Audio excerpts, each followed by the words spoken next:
Other interesting culture news, you have the Babylon Bee sending out a fun message about Bill Gates buying into Bud Light. And of course, it has gone viral. Now, it is a fun little GIF where you have Bill Gates, and then to the right of him is a can of Bud Light with Jeffrey Epstein's face plastered on it. And of course, the cliche of the century is anyone being moronic enough to believe he actually died of natural causes or suicide because, again, he did not kill himself.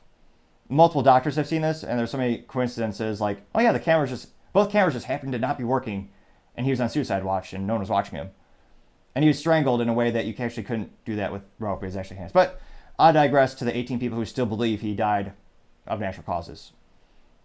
17 people, perhaps. Now, it looks like in the first 18 hours, this tweet got 880,000 views and 21.3 thousand likes, which is astronomically successful, giving them a ratio of 2.42%. Now, it looks like the top responses came in at Mr. Nath saying, "This is fantastic, what a burn." He got 2,349 views and 21 likes, so pretty darn good. Subsequently, you have someone called Just a Dude, which subsequently I'm pretty sure he is just a dude. He said, quote, "Is Liberty Safe next?" unquote. And he had a meme in which he had the Liberty Safe filled with cases of Bud Light, and he got 1,034 views and 51 likes. So pretty darn successful. You also have Mr. Ed Howard saying, quote, and this is perhaps one of my favorites and the best ratio. He says, "Available in a 36-pack, one for each trip Bill made to the island," unquote.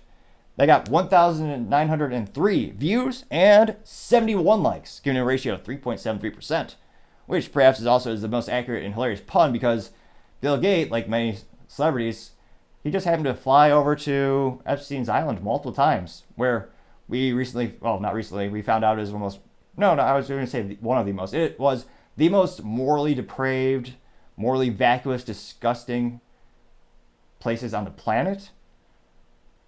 And yet, it's been years, and of course, no one's ever been brought to trial except for Epstein and I guess his girlfriend, Ghislaine Maxwell.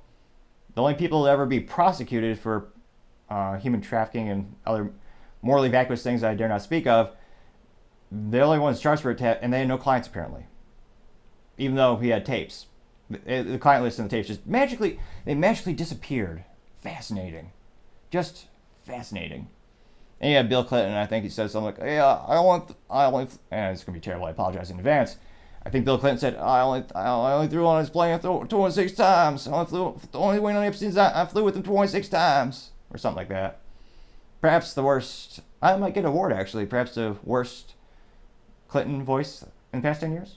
Vote today for that award that someone must nominate me for, subsequently, I believe. It'll be interesting to see. Thank you, everyone, again, for taking the time to tune in. We're trying to get to 4,000 subscribers by the end of September. I know it's a tall order, but every click counts. Also, I especially appreciate you taking the time to like and comment. Feedback is always important. It helps the channel grow and develop. It even helps me improve everything from slowing down my speech to trying to be more concise with my speech and try to articulate so you can actually hear me a majority of the time. And my goal is to keep improving that skill set throughout the show. Also, don't forget to take the time to tell your family, tell your friends, tell your coworkers, heck, tell your enemies, tell anyone and everyone. Just stay safe and fight the good fight.